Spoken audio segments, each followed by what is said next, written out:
In 1950, director John Ford and star John Wayne gave the world an epic tale of a tenacious war veteran with vengeance in his heart. In 2022, we visit an unexpected place in search of a great malt whiskey. The film is The Searchers. The whiskey is Woodford Reserve Kentucky Straight Malt Whiskey. And we'll review them both. This is the Film and Whiskey Podcast.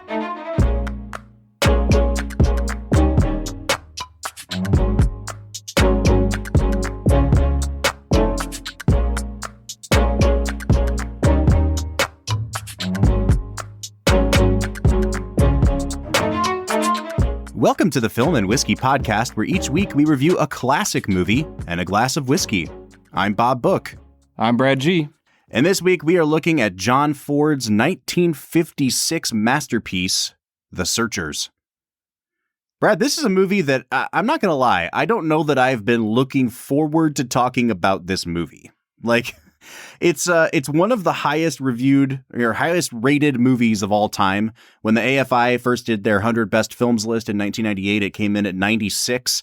And the next time they did it in 2007, it was number 12. So we're talking about a movie that is very highly revered. And we've mentioned it a lot of times on this podcast before, that people like De Palma and Spielberg and Scorsese hold this movie in super high esteem.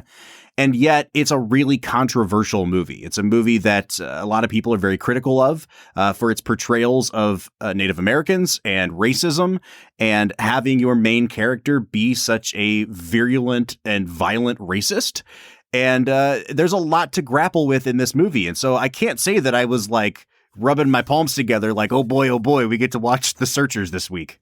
Rubbing your De Palmas together. Hey, there it is. That's what people come to us for right there. That's it, man. Movie puns. All right, everybody. We'll be back next week. That's honestly probably the best thing we can contribute to the conversation about The Searchers. On The Searchers. Bob, I came into this movie just being wildly excited because I remember watching this movie when I was young with my dad and really enjoying it. And I didn't always like Westerns. My view of Westerns as a kid was like, my dad likes them, and they're often very long and very boring. Mm-hmm. This one, I did not remember being boring. I remember really enjoying as a kid. And so I was kind of excited to come back to it and see where I was at with it now that I've got a few years of movie critiquing under my belt. There you go. Yeah, I think this is my third time seeing the film. I remember watching it in high school and just not being impressed with it at all. But I also think that I watched it on like a VHS that I rented from the library. So like you don't get the vistas of the John Ford cinematography.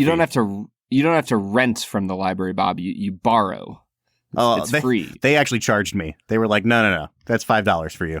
Because racism. Because racism.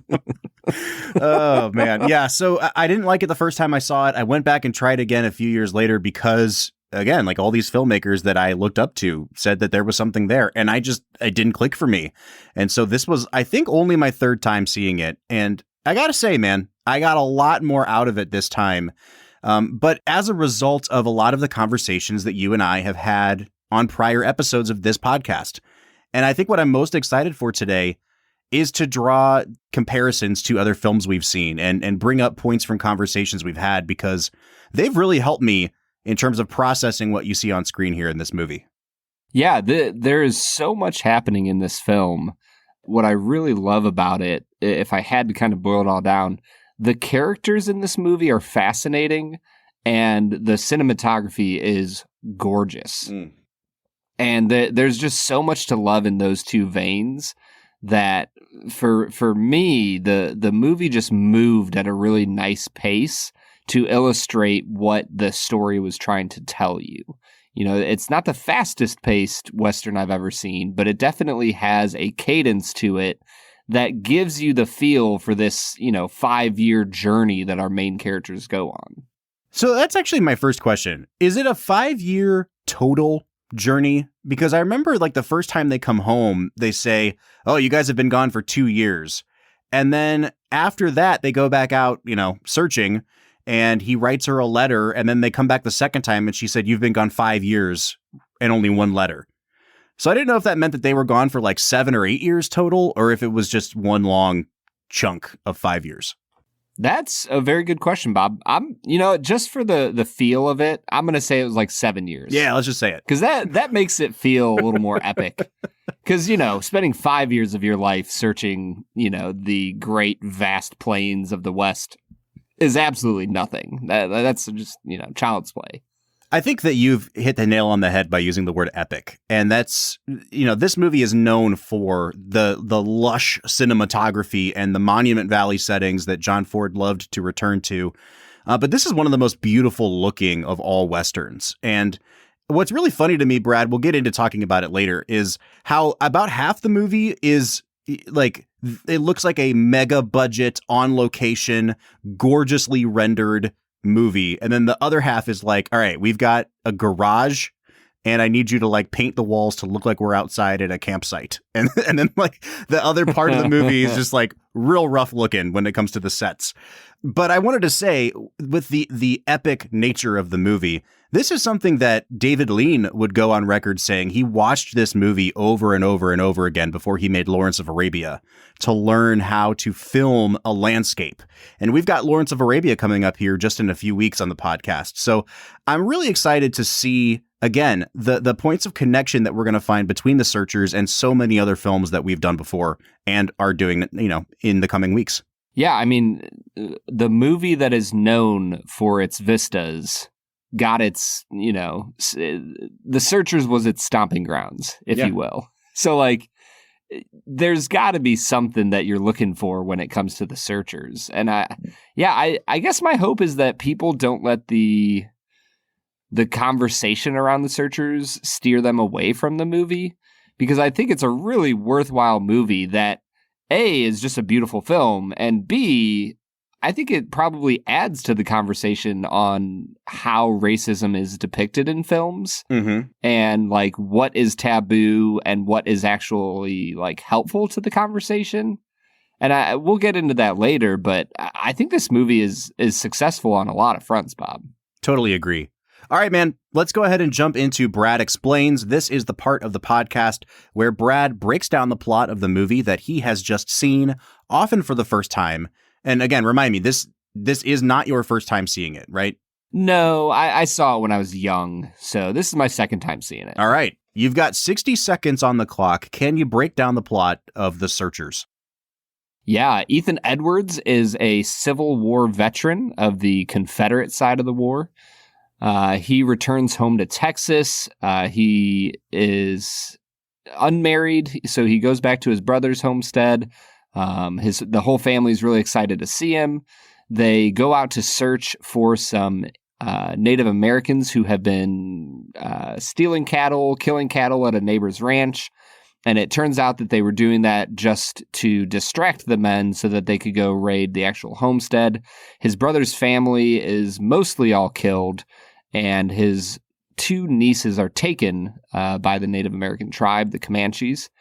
And the rest of the movie is he and a man who was adopted by his brother's family as they search for the 2 girls who were taken.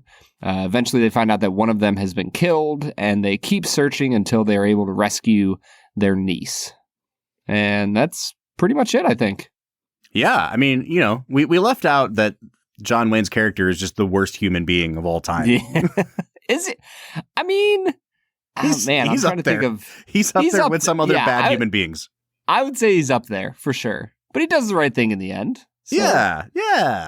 Brett, I don't know how long I'm going to be able to go today without going really deep on this movie, because I think the only way this movie works is when you look at it through certain prisms of interpretation. And you understand that what they're doing with the John Wayne character does not mean that they are endorsing what the John Wayne character is doing, but you also try to get inside the mind of the John Wayne character and figure out, like, what's driving Ethan aside from just hatred and racism. Like, what's the root cause of all this?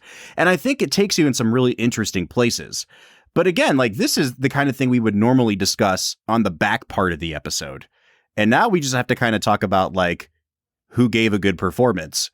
But it's really hard to talk about this movie without just immediately jumping into, let's psychoanalyze this main character. Yeah, I mean, when you jump into the character of Ethan Edwards, he might be one of the more nuanced characters we've ever looked at, especially in a Western. Mm. Westerns are kind of known for, I mean, if I'm being honest, they're the ridiculousness of the characters. Like, I think about the movie McClintock. Sorry, McClintock. McClintock! Forgot the exclamation point. And, like, John Wayne's character in that is, a little over the top, as is every other person in that movie. I mean, he has he has Maureen O'Hara over his knee and he's spanking her. Right. And, like, other people are laughing at them. And it's just a ridiculous movie. And I think a lot of Westerns can kind of fall into that vein, even some of Clint Eastwood's stuff. This one is not that, Bob. No, it's not. And I think this is a good place to kind of talk about, let's at least start talking about the character's racism and motivations, because, John Wayne has not aged well. Let's just say it like that. Like, just the mythos of John Wayne has not aged well into 2022. And his off-screen persona, I think, often gets conflated with his on-screen persona.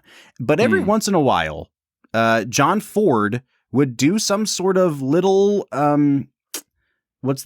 subversive thing with John Wayne, and get him to play a character that went against type, and not just went against type, but like actively interrogated the things that the John Wayne type is known for doing. And that's kind of what you get here. And I always found it funny that people look at Ethan Edwards in this movie and how he's a complicated character who is objectively a horrible person. And they try to question John Ford for being like, why would you make this the hero of the movie? Why would you make us root for this person? When I think the whole point of the movie is to ask that difficult question. And it's a lot more problematic when he's just doing casually racist things in movies like McClintock that never go examined. Do you know what I mean? Like, that movie is just super misogynistic and probably racist, but like, yes, but because it's not explicitly so, or it's not like dealing with themes of racism, it's almost like we don't even talk about that. But I find those to be the more problematic roles than this one. Yeah, this one, the way his racism is portrayed, I think that you have Jeffrey Hunter, who plays Martin Pauly, who, is the second lead in this. The way those two interact really gives you kind of like, I don't know, the yin and yang of this movie, that, John Wayne's character really represents chaos and darkness and evil in a lot of ways. And Martin Pauly represents like the pure-hearted search and preservation of an innocent soul. Yeah. And like, I think that the way that those two characters are written, honestly, I don't understand why people would hate on Ethan Edwards so much, because they love anti-heroes nowadays, right? Like all the Batmans have to be these dark, brooding, almost evil heroes. And if we love that, like, this is just a really early version of an anti-hero. Yeah, I mean, I don't know if I would go that far. I think it's just a complicated character, and you could call him the protagonist because he's like the main character of the movie. He's definitely not a hero. And I don't understand. I think it's too simplistic to read this movie in that way, to suggest that John Ford didn't know what he was doing here. And in fact, like, all indications show that John Ford actually like made the character significantly darker than what was actually in the script, and had him doing more explicitly racist things so that it was so obvious to the audience what kind of person he was. And to take a step back from, dissecting this character, I think at the end of the day, this is probably John Wayne's best performance. He doesn't win an Oscar for this movie. He doesn't win until True Grit in 1969, which is, again, a more conventional John Wayne type performance. Mm-hmm. And I think because you have him playing against type here, because Ford is drawing out this kind of character that interrogates the idea of the white man in the West, and this sense of the Comanches are corrupting our white heritage. It's such an interesting character. And Wayne actually, I think, does a great job in this movie. In the first few scenes, he's playing John Wayne, and I'm like, oh God, it's going to be another one of these movies, isn't it? And as the movie goes on, Ford uses these incredible close-ups. And every time he does a close-up on John Wayne's face, I've never seen it looking so haggard and tired and run down and sad. Mm-hmm. And it's not the heroic kind of cocky, swagger of a normal John Wayne performance. This is a very different type of man. And I think Wayne actually does a really good job portraying that.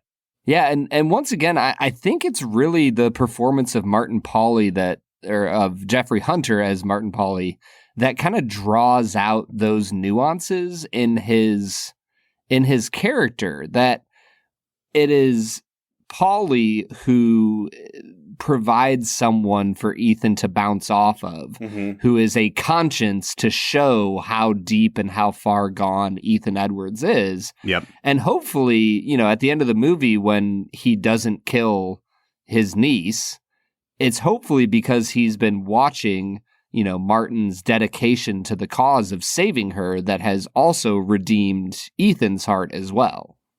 All right, let's talk about Jeffrey Hunter a little bit. And I guess I'll just start by saying, I think that John Wayne outacts everyone in this movie by a lot.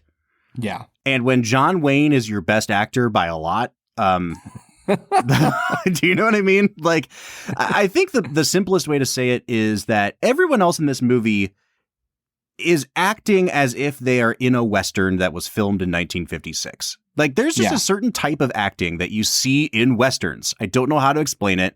I guess you could call it overacting, but it never gives the sense of, oh, this is probably what it was like on the frontier. It's just, no, these people are in a Western. And it's the same kind of acting in whether it's in a John Ford movie or whether it's an episode of Gunsmoke on TV. They all act the same. And Jeffrey Hunter and Vera Miles and everybody else in this movie acts in that way. And the only person who's doing anything remotely different from that is John Wayne. And I think, honestly, like, maybe that was even intentional by John Ford as another way of demonstrating that this person, Ethan, is so far out of the norm of what you would see in a movie like this. And also to demonstrate he doesn't belong here. And that's kind of like the last image of the movie is like, he does not, this person is doomed to never have a home and to be forced to wander and suffer the consequences of like what he's done in life. And I kind of wonder if the way that the other actors are acting kind of helps tip that off a little bit, because Ethan acts so differently than everyone else. Yeah, he like just has this burdened look to him, and he just feels weary. And like when I think about the life of a rancher, cowboy, Civil War veteran in the late 1800s, I think of Ethan Edwards. I don't think of somebody like anybody else I've ever seen in a Western. Because like you said, there's a specific type of acting that was going on in Westerns. And John just comes into that and he blows it up. Yeah. Like he just absolutely takes it to another level. And like you said, I feel like when I'm watching Ethan Edwards, I'm watching somebody who was alive in that time period and has lived in the dust of the desert for decades. It almost seems like it would belong more at home in the kind of spaghetti westerns that you would see a decade later. And that's not to say that those movies are not over the top either, but when I think about The Good, the Bad, and the Ugly, and the moments in that movie where Clint Eastwood goes and visits the home of, a farmer and his wife or whatever, and how they just look so beaten down by life and they act so much more, naturalistic, I guess. And it also seems to be like one of the few Hollywood performances that allows the main character to get that sort of haggard look about him, similar to what we saw with Bogart in Treasure of the Sierra Madre. I think that's another good example of something like this. But I said all that to say, Jeffrey Hunter, not a great actor, and also it's so obvious when it's put up against what John Wayne is doing here. Yeah, I think that I almost didn't even notice it because I knew I was watching a Western. Mm-hmm. And like growing up watching enough Westerns, you know what to expect and you're almost okay with it. Like, I don't know. It's like when you watch a cartoon versus watching Game of Thrones. Like, there's certain tropes that are going to happen in a cartoon that don't happen in a TV show like Game of Thrones. They're both television shows, but you know, you're okay with one thing because you've grown up watching them. Mm-hmm. And I think that's kind of how I feel about Jeffrey Hunter in this movie. I'm like, oh yeah, he's great, man. He's just kind of a whiny young guy who is trying to do his best in the world, and he knows that he's in a Western movie. Mm-hmm. And same thing with Vera Miles. Yeah, I mean, before we get to Vera Miles, the Jeffrey Hunter thing for me is very much like watching Mark Hamill in the first Star Wars, where he's like, you know, I was going to go get some power converters, like just the whole movie. And I'm just like, oh, that's Jeffrey Hunter. He's just doing that for the whole movie. If you want to start the Star Wars fight from season 1 again, like, we can get into it, man. We don't need to talk about the Searchers anymore. I'm not even saying that, like, and again, I did kind of think Mark Hamill was not great in the first Star Wars movie, but it's more just that, like, the whiny little boy act only goes so far. And in Star Wars, after, you know, in like the second and third act, they're like, all right, we're done with that now. And in this movie, you know, it's like 5 to 7 years later, and now he's like a grown man, and he's still doing that whole thing. And it's just like, by the 2-hour mark, I was done with Martin Pauly. I will say, all right, so you mentioned Vera Miles. Vera Miles is a good actress. This is at least the second movie that we've had her on the podcast. Probably her most famous role is in Psycho, where she plays Janet Leigh's sister. Alfred Hitchcock was obsessed with Vera Miles. He wanted to make her like the next big thing. I think she was supposed to be the lead in Vertigo, and then she got pregnant, and so he couldn't use her in Vertigo. It was either Vertigo or North by Northwest. And and then she never really took off after that. And she, you know, the rumor has always been that, like, once she got pregnant, like, Hitchcock wasn't interested in her anymore. And just like, nice. Yeah, you know, the creepy old man being a creepy old man. I think she's fine here. But once again, she's doing the, like, I don't know if they're just, like, directing these two people as if to say, like, you are 16 years old when they're both clearly late 20s or older. Yeah. But they're acting like 15-year-olds the whole movie. And I think that really just got super grating and got on my nerves after a while. Huh. Yeah. Once again, I guess, A, I was kind of wrapped up in John Wayne's performance. And B, it just didn't strike me as any different than any other Western I'd seen. So it felt like it just fit what the movie was going for as far as their romance would go. So, I wasn't really bothered by her performance. I thought that she was appropriately, ridiculously funny, as I would expect her to be in a Western. Sure.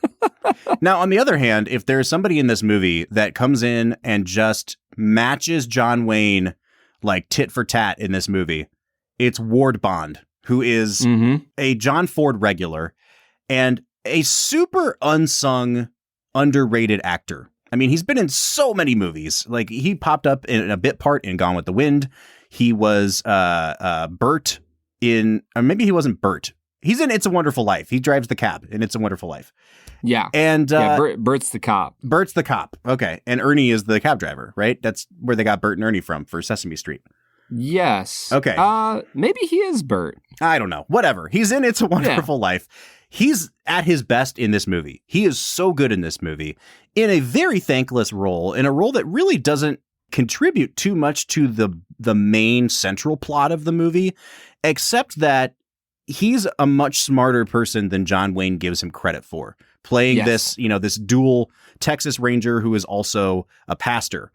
And I think, Brad, that I want to draw attention to one scene in the movie because it's going to become really central to my analysis on the movie later. And it's this scene at the very beginning where he comes to visit and he happens to look into another room in the homestead.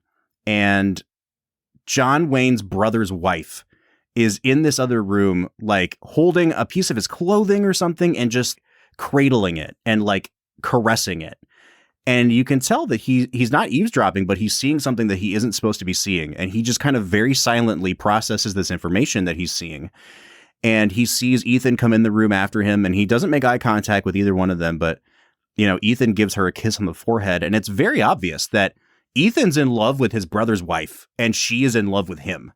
And it's never touched on again for the rest of the movie, but I actually think that scene is like the driving force behind this whole film. And it only really works because of how good Ward Bond is in that scene. Yeah, he just has this silent intensity and intelligence to the way he watches what's unfolding in front of him, where it all clicks into place for him. And because of that, it clicks into place for the audience. Because I don't think that there's enough in the other scenes to pick up on the wife's love for Ethan and his love for her. And yet that little scene, like you said, it provides the main thrust for why he would be willing to search for her.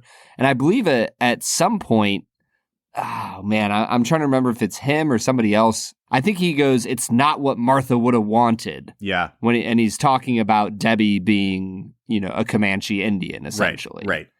And so that's like his justification for why he would kill her. And it like that's kind of the only callback to it, but it's such a powerful move to move from the first part of the movie of like, oh, like they're in love with each other and they can't be together. Once again, establishing that John Wayne cannot live in this world forever, to the end of the movie where it's like, this is my reason for killing my niece, which is a brutally dark sentiment to have in a Western. Just a little bit. All right, before we go to break, Brad, is there anybody else that you want to touch on in the cast? I mean, obviously we've got Natalie Wood, who has been on the show a few times and just happens to find herself in some of the best movies ever made. Like she's Debbie in this movie for 4 minutes, and it's just like, all right, check that off the list, and you're in one of the greatest movies of all time. She doesn't really contribute anything, but our boy John Quaylen from Grapes of Wrath shows back up in this movie. Man. He's back, not as good this time. Nope.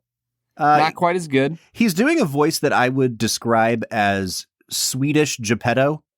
Like he kind of sounds like, oh, my Pinocchio, but he's doing it with a Swedish accent. 100%. So, it feels like he was going, I don't know, I guess Jorgensen, he was going for Swedish. It sounded to me like he was trying for Italian almost. Yeah, that's what I'm saying. Like it went back and forth between Norway and Italy. It wasn't great. I don't care. I liked seeing him. It was great to see him. My favorite character in the movie, by a country mile. Oh, good expression. Charlie McCory. Oh, yeah. Played by Ken Curtis. Ken Curtis. They are trying to sell. He's just the worst match for Vera Miles that you could ever imagine. And then they were like, we need to give him something. And so he starts playing on his guitar and singing, I think, Skip to My Lou. And he has a phenomenal voice. But then he starts talking again. And if you haven't seen the movie, I'm genuinely not exaggerating when I say, he just kind of sounds like this. And he goes, Laurie, I love you so much. It's not a voice that a real human would have. No. At all. But then he starts singing and he's got this beautiful country lilt to his voice. And you're like, oh, he's 100% just putting this on. It's ridiculous that I'm here for it 100%. The funny thing is he has the jawline and that sort of really chiseled look to him and the same, almost the same teeth as John Carradine, who we've been talking about with other Ford movies. And I was like, that's not John Carradine. He'd be so much older by the time we got to this movie. Who is that guy? And it's obviously no relation, but it's so funny because we had just talked about the Carradines in last week's episode. And then Ken Curtis comes in here and messed with my mind for a little bit because he looked like he could be related to them. And that's what I think I love about this movie is that while it is this kind of dark portrait of a man trying to reckon with who he is, it's also just this really kind of lighthearted tale about a young man trying to balance out duty versus love and the shenanigans that he gets into, finding himself with a Native American wife and, fighting the most ridiculous person ever in Charlie McCory. And it's just lighthearted in the right moments and serious in most of the film that I just like what Ford was able to do with this movie. That's really interesting to me. I'm looking forward to our conversation in the second half of the episode because I have a feeling that the things you really liked about this movie and that helped sell it to you are probably going to be my least favorite parts of this movie. And yet, it sounds like we actually might come out in a similar place when we give our final scores here. So I think we're in for a good conversation here, Brad. Let's hit pause now. Let's try this Woodford Reserve Malt Whiskey. What do you say? Let's get to it.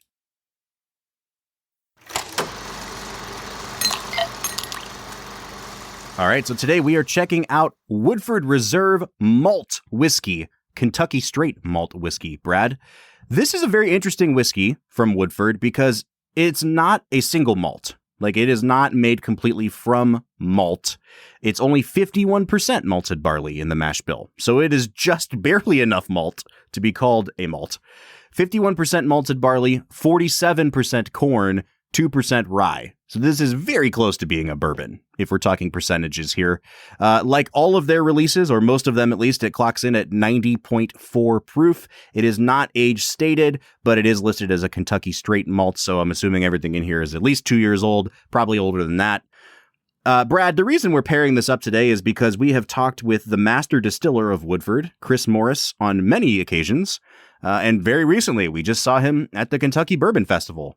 And we talked about how his favorite movie is The Searchers. So we said, in honor of Chris Morris, let's have some Woodford. And this is the next one in their lineup that we have not yet tried.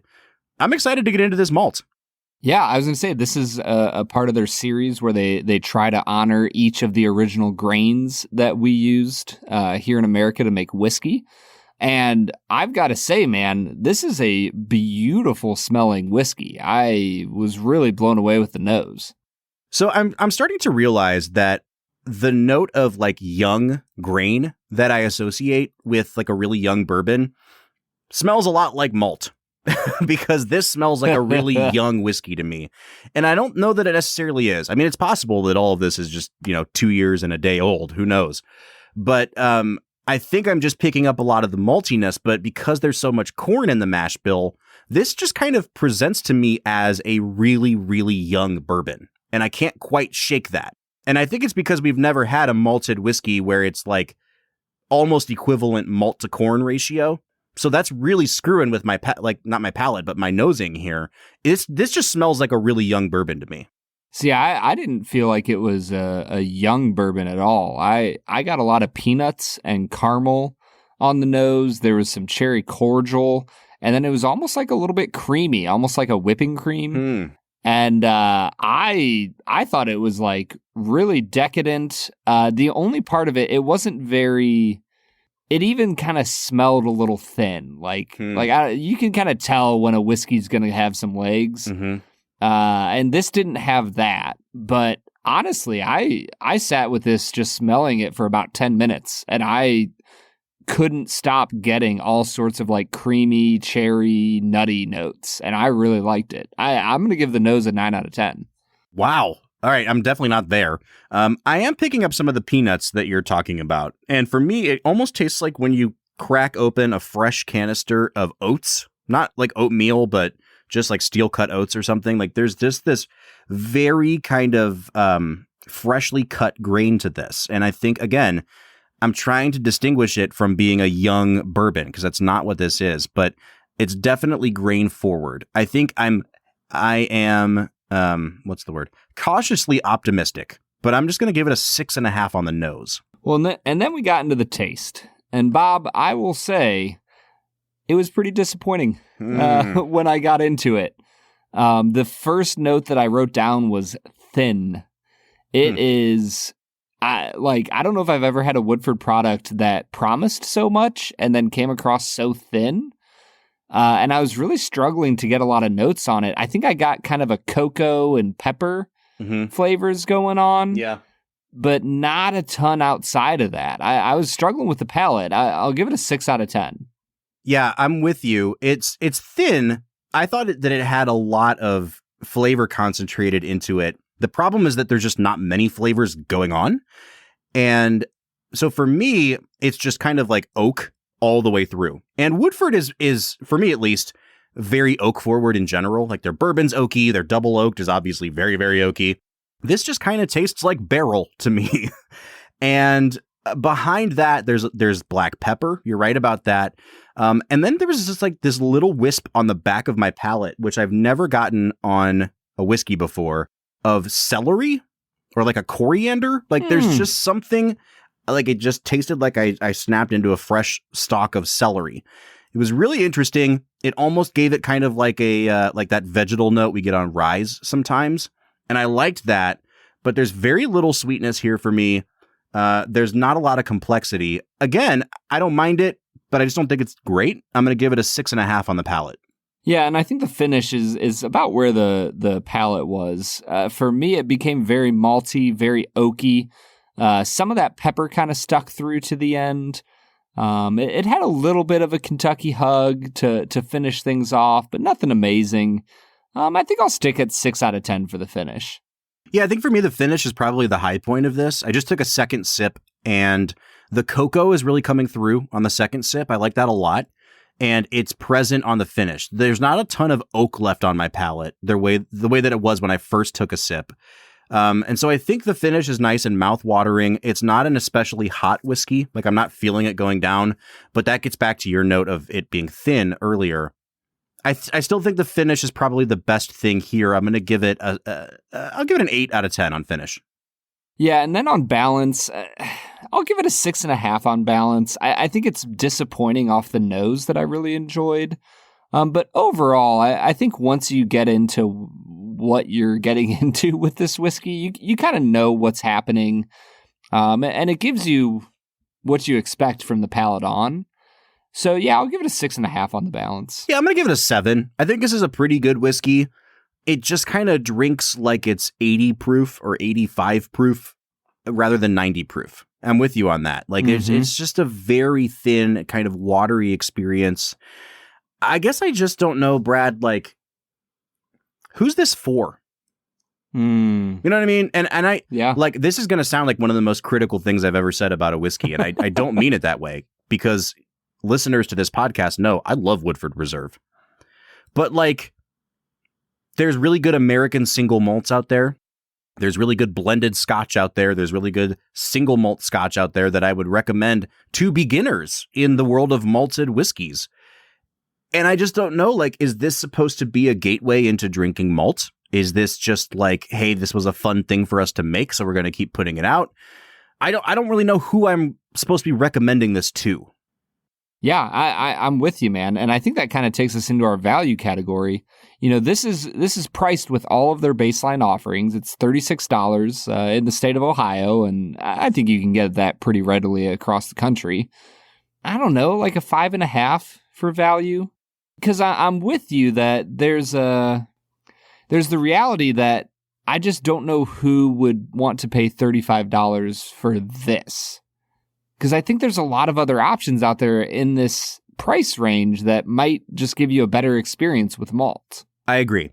I don't see, this is the hard thing, is like, what are we comparing it to know that it's a bad value? Are we comparing it to Woodford's bourbon? Because this is markedly worse than their bourbon, right? Are we comparing it to a blended whiskey that's $35, like a Monkey Shoulder? Because I think this is probably like about as good as Monkey Shoulder, but I'd probably still pick Monkey Shoulder.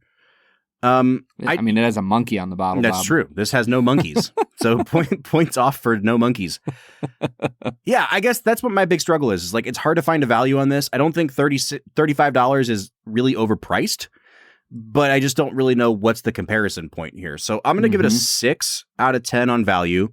That brings me out to a 34 out of 50. Bob, I'm sitting at a 32.5 out of 50. Oh, wow. Okay. All right, so that brings us to a 66.5 out of 100, or a 33.25 out of 50, which is kind of one of our lower ones this season, Brad. And here's the thing. I don't think this is a bad whiskey. I don't even know that I would call this a mediocre whiskey. Like, it's not bad. But yeah, I don't know that there's anything here for me to be like, yes, go buy a bottle. Or even, yes, drop $8 to $9 on a pour of this at a bar. Right. Like, it's good. If someone has it at their house, like, it's certainly worth drinking. But among Woodford products, this is probably one of my least favorites. Yeah, I mean, if you have a group of people that you're, drinking whiskey with and, 5 people want to go in on a bottle, go for it. Like, yeah, it's worth spending a few bucks, have a few pours. But overall, I think I'm with you, man. I don't know if I can recommend at the bar or, in your house. All right. Well, that has been Woodford Malted Whiskey. Brad, let's get back into talking about the Searchers. What do you say? Yeah, I'm super pumped, man. Let's get back to it. All right, everybody. That was Woodford Reserve Kentucky Straight Malt Whiskey. A whiskey that Bob and I were decent on. It was okay. Yeah, it was fine.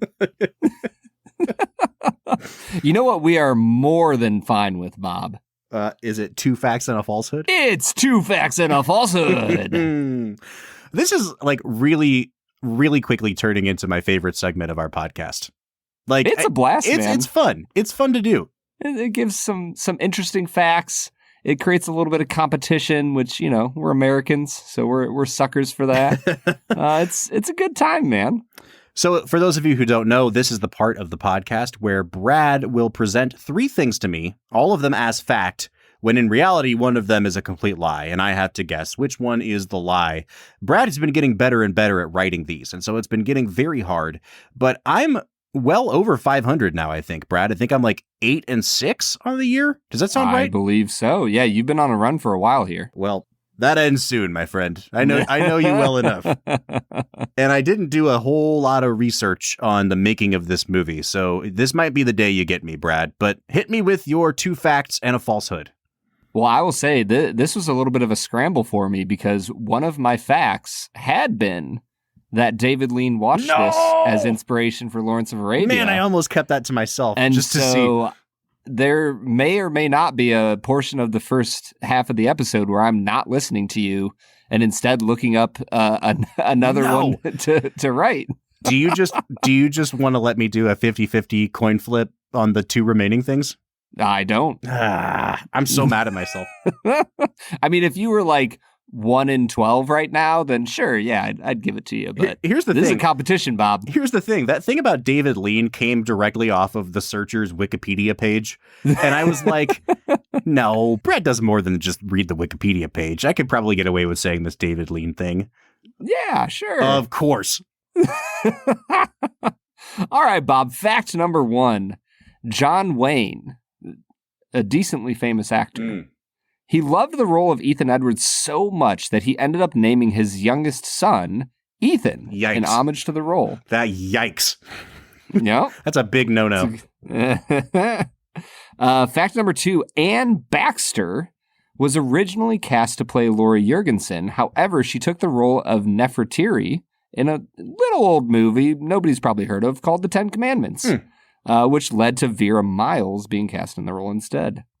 Fact number 3, Lena Wood played young Debbie Edwards, and Natalie Wood, her older sister, played teenage Debbie Edwards. Should I scan the Wikipedia page very quickly? Is what I should. Yes, cheating. Cheating is the answer, Bob. Cheating's always the answer. I think 3 is true. I mean, I'm pretty sure the actress's name was Lana Wood, so I'm going to assume that was Natalie Wood's sister. Anne Baxter seems like she would be too old for this role, but John Ford has demonstrated that he doesn't care how old you are. You can still play a teenager. But, Anne Baxter, very famous for All About Eve, and she was clearly in her mid to late 20s then, and we're talking 6 years after that now. I just feel like she was probably too old for this movie. The John Wayne thing, I'm staying away from because it seems like a stupid idea to name your kid after your most racist character. However, I mean, who's to say? It's John Wayne, right? So I'm going to say 2's the falsehood. But I wouldn't. Anne Baxter. Yes. I won't be surprised if 1's the falsehood, but I'm going to say 2. Bob, you are nail on the head, correct. Oh, all right.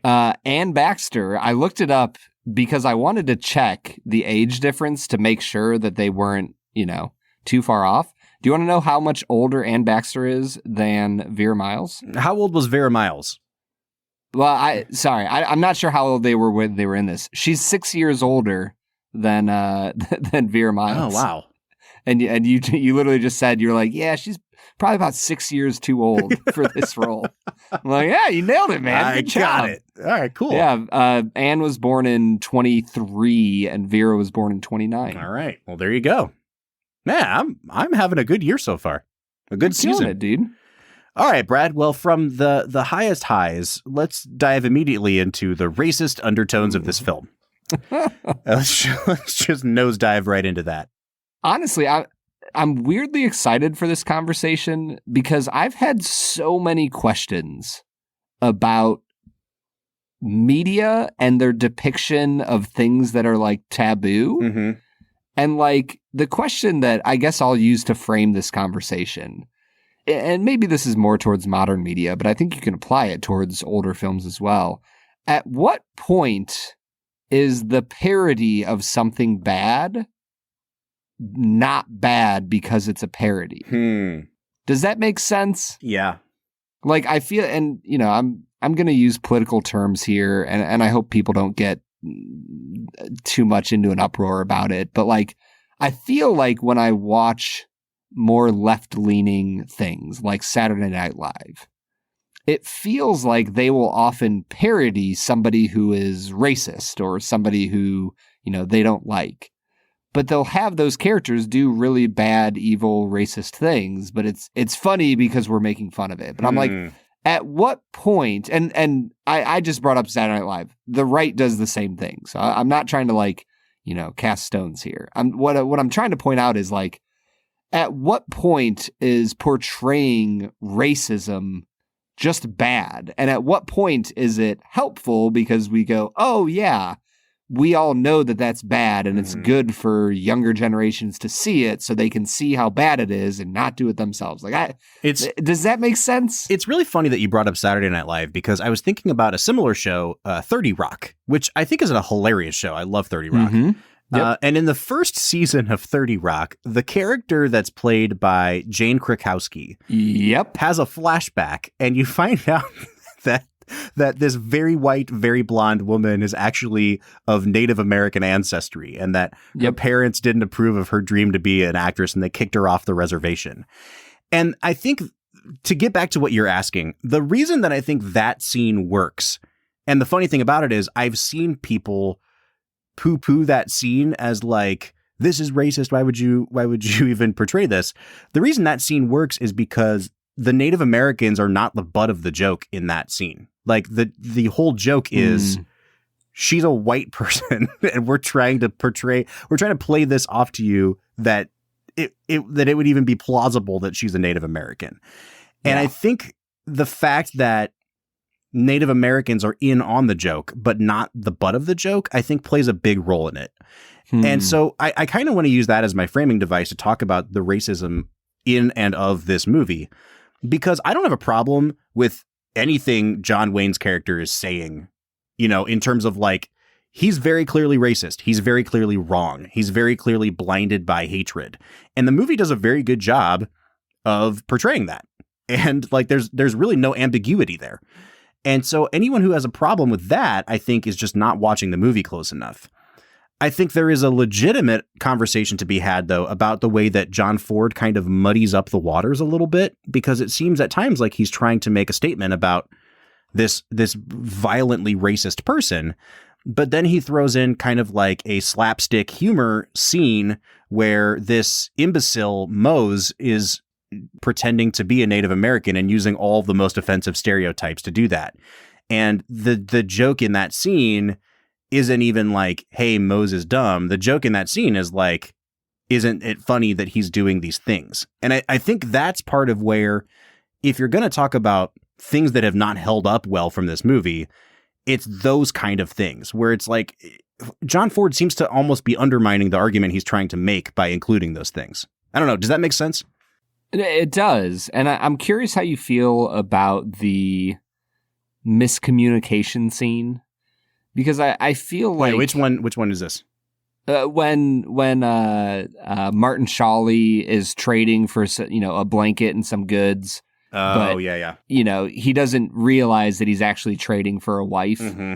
And I'm kind of curious because there's part of me that's like, there's a lot, like, it almost feels like a trope that when white people meet a foreign or a native tribe of some sorts, it's like, oh yeah, they're not able to communicate and they miscommunicate and, they trade the wrong things. So it doesn't feel like it's outside the realm of the miscommunication between races, trope, but it just didn't fit super well. No, it didn't. And there's so many directions we can go here. But one thing that I really love is something that Roger Ebert wrote about this movie. And he basically said that, like, the fatal flaw of this movie is that it's trying to be two movies in one. And it's trying to be this really serious and dark and kind of like a soul-searching movie when it's about John Wayne's character. And then it's trying to be like this sort of over-the-top, broad comedy every time we return to the home front. And that it just, the clash of those two tones doesn't really work. And this is something that I wanted to talk to you about because it sounds like, from your point of view, that actually really made the movie work for you. But I think for me, it almost serves to undermine the point of the movie. And a scene like what you're talking about, I think, is a perfect illustration of that, where it becomes like slapstick. It's slapstick. It's okay to have little moments like that, but it just seems to upend what Ford's trying to get at in so many other parts of the movie. Well, and I think that the issue with, specifically I'll just keep calling it the miscommunication trading sequence. The issue with it isn't that the miscommunication happens. It's the way that Martin Pauly responds to it and how, like you said earlier, how childish he is. She like lays down next to him, not even in a sexual way. Like she just lays down next to her now husband and he takes both feet, rears back and like kicks her down this hill. And, John Wayne is laughing about it and Martin's telling him to shut up. Like it's not funny. And it's just not funny. None of it's funny. No. And I think that scene could have worked. I think that if there's the accidental communication, John Wayne pokes at a little bit, but then they just get on with the seriousness of their hunt and, she helps them with their hunt. I think that there could have been a meaningful interaction there of like, Ethan realizing like, maybe I'm not as right about these Native Americans as I thought I was. And there could have been a meaningful relationship there and her death could have felt more powerful. And right. I'm like, it just felt like there's a missed opportunity with her character to make some slapstick comedy jokes. Yeah, no, I totally agree, man. And I don't know. I guess what I'll do now, if it's okay with you, is I want to present what I think is actually the better way of reading this movie. And the racism obviously is there, and it's a lens through which to read this movie. But if I can give a preview of my pick for Let's Make It a Double, we've been doing this thing every week where we pick a movie to serve as a double feature for the movie that we've just seen. And Brad, if I had to pick a movie to line up with this movie, it would be one that we just recently watched, and it would be Raging Bull.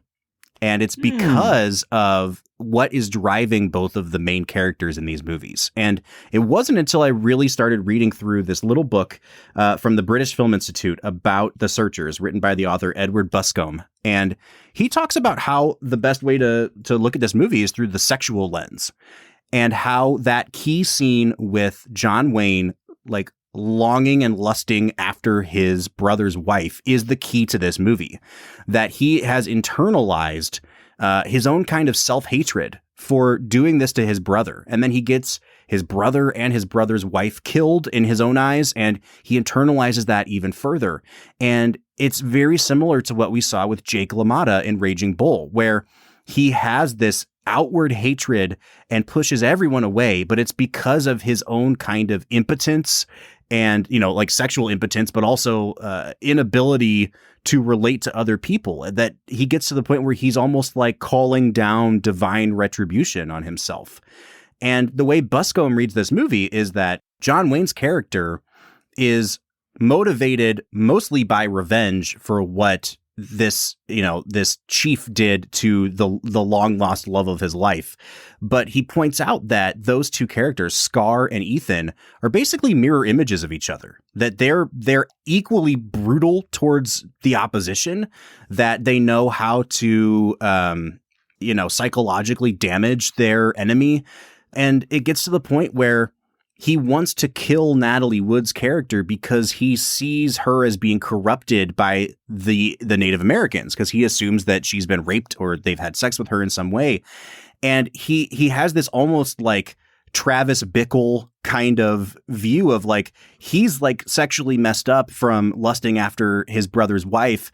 And because of that, like he takes that his own self-hatred out on the Indians, the Native Americans, and saying like, oh, like they're corrupting our white women that way. And the more I thought about this interpretation of the movie, the more I'm like, oh, I actually think this is the best way to read this character, that his own inner self-conflict and self-loathing is what is motivating his psychopathic violence toward them. There's a great chapter in this book where he talks about that scene where John Wayne goes off and just like massacres a bunch of Native Americans, and they just never talk about it again, but you can only imagine like what he did to all of them. And he reads the ending of this movie where John Wayne rides into this little village, finds Scar dead, and scalps him as sort of like, this is John Wayne's final act of revenge. He did something like to violate this man's body that he saw as being equivalent to what this guy did to the love of his life. And because of that, his bloodlust is, I don't know, satiated. And that's what allows him to go back to Natalie Wood at the end of the movie and not want to kill her anymore, because his need for vengeance has been met. And I'm like, okay, I get it now. Like, I actually think that really put this movie in perspective for me, is holding it up in a very similar light to what we saw from somebody like Jake LaMotta in Raging Bull. Well, and it also, for me, illustrated the negative end place that you come to in a search for vengeance. Mm-hmm. And it's easy for us, in 2022 to look back and cast blame and say who was wrong and do all these things. But in the end, what you have is two different civilizations doing really brutal, horrific things to one another. And this movie illustrates, like, to what end? Like at what point is enough enough? Is, oh, okay, Scar's dead and scalped. Okay, now we're done. But do we really think it's done? Do we really think that Ethan isn't going to find some other grudge to hold against someone else? Like, this might be a weird comparison, but like, when I think about a person like Michael Jordan, he is, revered for his competitive edge, that he could find absolutely anything to be hateful towards others about and use that to beat them on the court. Well, what happens when you have a human being like that who doesn't live in a civilized era where we compete on a basketball court? What happens when it happens in the late 1800s and the man has a gun and a just insatiable desire for vengeance? Well, you see what it happens here. And so I think that's, for me, kind of the interpretation of the movie that I walked away with, was like, why is violence the answer to violence? Like, where does the cycle end, kind of a thing? Yes, where does the cycle end? And, for Ford in this movie, it ends when he scalps him. But I left the movie watching, the door close on Ethan Edwards, just wondering who's his next victim.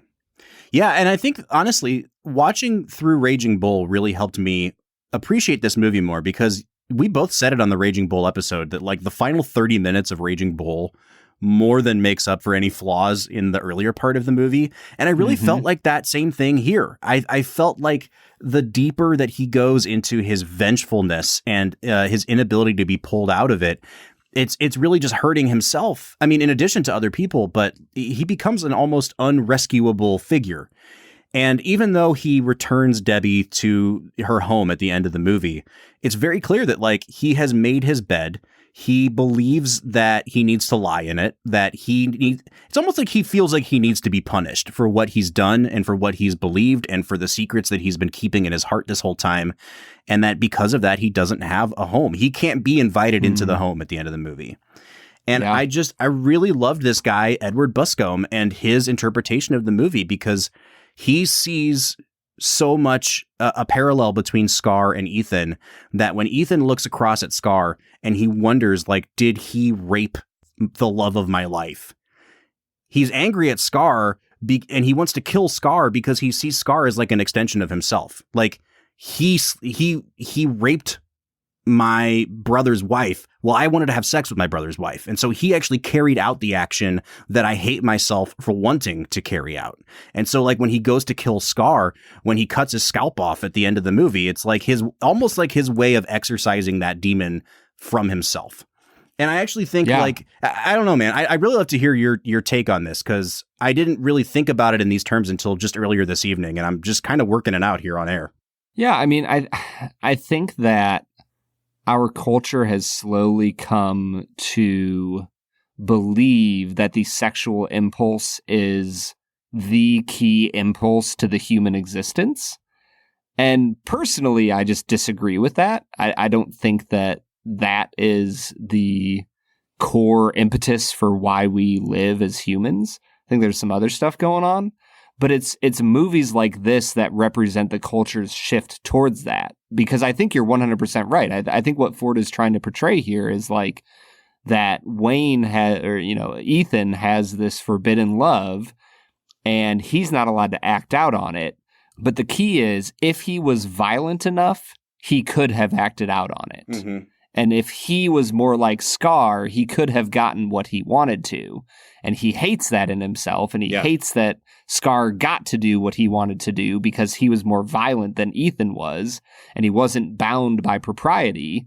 And so for the rest of the movie, Ethan is not bound by propriety anymore. He's chosen the path of violence. All right, man. Wow, we got really deep on this. And I think for good reason. This is a really good movie. I don't think everything works.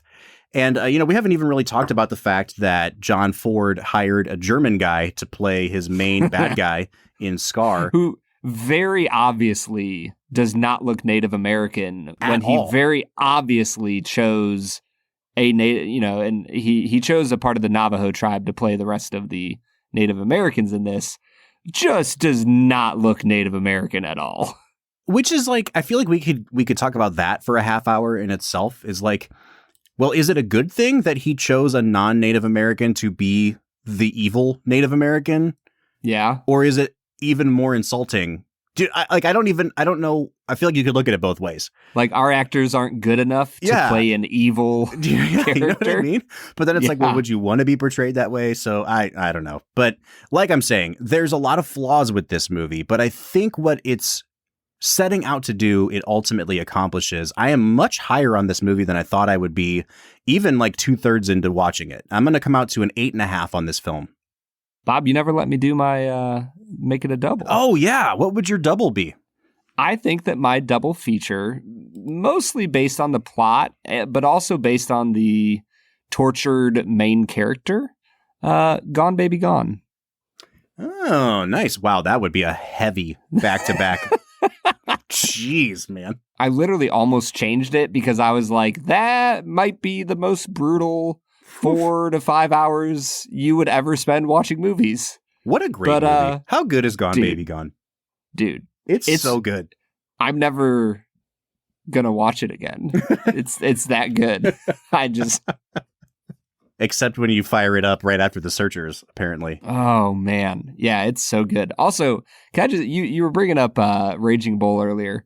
Can I just say that final scene with Pesci and De Niro might be the saddest scene in any movie we've ever watched? Where they're like in the parking garage together? Yeah. Oh, yeah. Yeah. It's just brutal. Well, folks, we hope you've enjoyed today's installment of Film and Whiskey. Brad, what would you give this movie out of 10? I'm going to give it a 9 out of 10, Bob. Yeah. I think it is truly one of the greatest Westerns ever made. And I'm just a huge fan of this movie. All right, so we are coming out to an average of an 8.75 out of 10, but we'd like to know what you think. So please reach out to us on social media. You can find us on Facebook, Twitter, Instagram, and newly on TikTok at Film Whiskey. Or if you want, you can jump onto our Discord. Discord is a really cool place. It's kind of like a private social media where only the people you want to talk to are on there. And we just have a blast talking about movies and whiskey and all sorts of other things. So if you want to join the conversation, go to the end of any of our show notes and you can find a link to our Discord there. Next week, we'll be wrapping up our John Ford miniseries with a much lighter movie than The Searchers. It's 1952's The Quiet Man. So we'll see you for that one next week. But until then, I'm Bob Book. I'm Brad G. And we'll see you next time.